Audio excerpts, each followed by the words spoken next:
Assalamualaikum warahmatullahi wabarakatuh. Halo, jumpa lagi bersama saya Bahtiar Movie dalam channel 1000 Jalan. Baik teman-teman, pada video kali ini admin akan memberikan informasi terbaru terkait keputusan final ketentuan terbaru di ujian seleksi P3K Guru di tahap yang kedua. Nah, di sini sudah rilis teman-teman ataupun sudah resmi pengumuman dari Kemendikbud bagi seluruh peserta di ujian seleksi P3K tahap yang kedua. Nah, kita langsung saja teman-teman.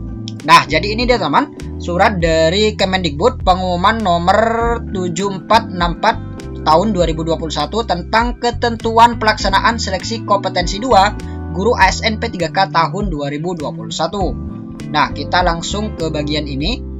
Dengan ini kami sampaikan hal-hal sebagai berikut. Kita lihat poin yang pertama, peserta yang dapat mengikuti seleksi kompetensi tahap 2 beserta lokasi dan waktu pelaksanaan diumumkan pada tanggal 2 Desember 2021 pada laman guru-p3k.kemendikbud.go.id dan atau dapat dilihat pada akun SSCSN masing-masing peserta. Nah, jadi buat teman-teman guru honorer yang masih belum mengecek jadwal dan juga lokasi ujian, maka teman-teman bisa mengecek di guru-p3k.kemendikbud.go.id dan juga bisa mengecek di akun masing-masing. Kemudian poin yang nomor 2, peserta yang tidak terdapat keterangan lokasi dan waktu seleksi kompetensi tahap 2 dinyatakan belum dapat mengikuti seleksi kompetensi tahap 2 disebabkan tidak terdapat formasi linier di instansi setempat sesuai dengan daerah kewenangannya. Nah, jadi bagi peserta yang tidak ada keterangan lokasi ataupun waktu seleksi, maka ini tidak bisa mengikuti di ujian seleksi P3K tahap yang kedua. Dikarenakan tidak ada formasi yang linier di kabupaten atau kota di mana tempat dia mengajar. Jadi seperti itu.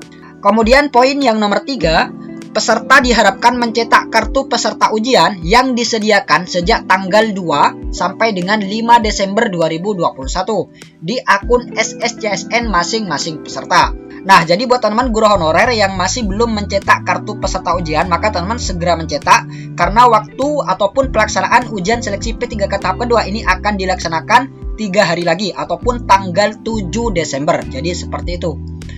Kemudian poin yang nomor 4, pelaksanaan seleksi guru P3K wajib dilaksanakan dengan protokol kesehatan secara ketat antara lain. Kita lihat yang A, melakukan sekurang-kurangnya rapid test antigen dengan hasil non-reaktif atau negatif yang dilakukan maksimal 1 hari sebelum mengikuti seleksi kompetensi. Nah, jadi teman-teman harus melakukan rapid test antigen yaitu minimal 1 hari sebelum mengikuti ujian seleksi. Misalkan ujian hari Selasa, nah jadi hari Seninnya teman-teman sudah melakukan rapid antigen ini. Kemudian poin yang B, pelaksanaan rapid test antigen akan difasilitasi oleh Dinas Kesehatan setempat. Kemudian poin yang C, menggunakan masker 3 lapis atau triplay dan ditambah masker kain di bagian luar, double masker. Nah, jadi ini sama teman, sama dengan ketentuan di ujian seleksi P3K tahap yang pertama. Kemudian poin yang D, menjaga jarak physical distancing minimal 1 meter. Kemudian mencuci tangan dengan sabun atau hand sanitizer. Kemudian poin yang nomor 5, panitia pelaksanaan seleksi guru ASN P3K tingkat daerah wajib berkoordinasi dengan Satuan Satgas Penanganan COVID-19 di daerah. Nah, jadi ini bagi panitia teman, panitia pelaksanaan seleksi guru ASN P3K. Kemudian poin yang nomor 6, seleksi kompetensi akan dilaksanakan pada rentang tanggal 7 sampai dengan 10 Desember dalam 2 sesi dengan rincian tahapan dan durasi waktu sebagai berikut. Nah, jadi 4 hari ya teman, 4 hari pelaksanaan ujian seleksi P3K tahap yang kedua, yaitu mulai tanggal 7, 8, 9, dan 10. Dan setiap hari ini ada 2 sesi, yaitu pagi dan juga siang menjelang sore. Jadi seperti itu. Nah, jadi ini dia teman, ketentuan sesinya. Sesi 1 yaitu jam 7 sampai dengan jam 11 kurang 10 menit. Kemudian sesi 2 yaitu jam 1 sampai dengan jam 5 kurang 10 menit. Jadi seperti itu. Jadi teman-teman harus datang minimal 1 jam sebelum pelaksanaan ujian dimulai. Nah, jadi buat teman-teman yang sesi 1 jam 7 ini sudah harus datang ataupun berada di lokasi ujian. Untuk yang sesi 2 ini jam 13 ataupun jam 1 siang ini sudah hadir di lokasi ujian. Jadi seperti itu. Karena nantinya akan banyak persiapan ya teman, seperti pemeriksaan suhu tubuh, pengecekan dokumen dan lain sebagainya. Kemudian poin yang nomor 7, bagi peserta yang tidak hadir ke lokasi TUK tanpa membawa dokumen asli bukti rapid test dengan hasil non-reaktif ataupun negatif akan dipindahkan ke sesi susulan. Kemudian poin yang ke-8, bagi peserta yang hadir di lokasi lebih dari pukul 7.15 waktu setempat pada sesi 1 dan pukul 13.15 waktu setempat pada sesi 2 tidak dapat mengikuti ujian seleksi kompetensi tahap 2. Nah, jadi perlu diperhatikan bagi teman-teman guru honorer baik itu di sesi 1 maupun di sesi 2. Nah, jadi buat teman-teman guru honorer yang jadwalnya di sesi 1, ini jam 7 harus sudah berada di lokasi ujian. Jika jam 7.15 lewat ini baru datang, maka sesuai dengan ketentuan ini, maka tidak bisa mengikuti di ujian seleksi P3K tahap yang kedua, ataupun bisa ditunda ke ujian susulan. Jadi seperti itu teman. Jadi buat teman, mohon diperhatikan untuk waktu ini, jadi jangan sampai telat.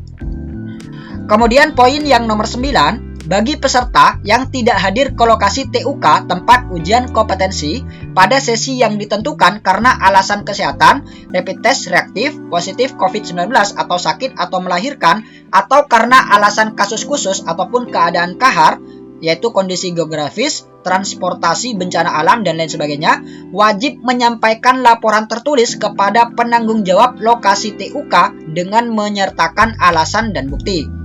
Nah, jadi ini bagi peserta yang tidak bisa hadir ke lokasi ujian pada sesi yang sudah ditentukan. Jadi teman-teman ini harus berkoordinasi ataupun menyampaikan laporan tertulis kepada penanggung jawab ataupun panitia penyelenggara seleksi di tempat lokasi ujian yang terdaftar. Selanjutnya, pengawas utama dan atau penanggung jawab lokasi memberikan rekomendasi untuk menentukan apakah peserta dapat mengikuti sesi susulan. Proktor utama memasukkan data peserta yang melapor tersebut ke laman CAT UNBK beserta dokumen pendukung dan rekomendasinya. Nah, jadi seperti itu teman bagi peserta yang tidak bisa hadir ke tempat ujian kompetensi. Kemudian poin yang nomor 10, sesi susulan akan dilaksanakan pada hari Minggu, tanggal 12 Desember 2021.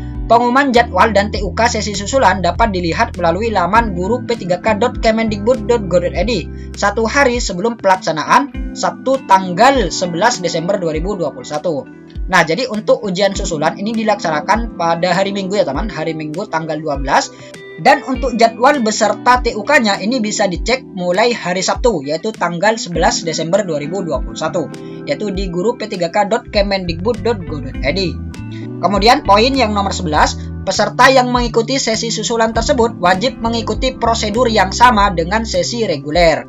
Nah, jadi tetap ya teman, tetap sama, yaitu tetap harus rapid test antigen, hasilnya non-reaktif, dan juga harus menjaga jarak dan lain sebagainya. Jadi sama untuk aturannya.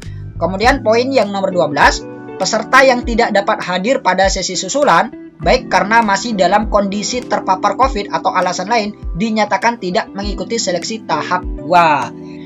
Nah, jadi ini bagi peserta yang tidak datang di sesi reguler maupun di sesi susulan, maka nantinya ini nilainya 0 ya teman. Nilainya 0 di ujian seleksi P3K tahap yang kedua karena dia tidak mengikuti ujian. Dan pelamar ini nantinya bisa mengikuti di ujian seleksi P3K tahap yang ketiga. Jadi seperti itu. Peserta agar selalu memantau perkembangan informasi pada laman guru p3k.kemendikbud.go.id. Nah, jadi semua informasi yang berkaitan dengan seleksi P3K guru tahun 2021 ini nantinya akan diumumkan ya teman, akan diumumkan di website resmi yaitu guru p3k.kemendikbud.go.id.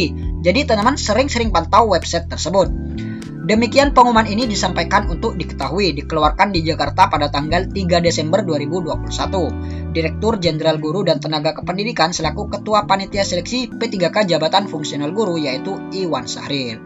Nah, jadi seperti itu teman untuk ketentuan di ujian seleksi P3K Guru di tahap yang kedua.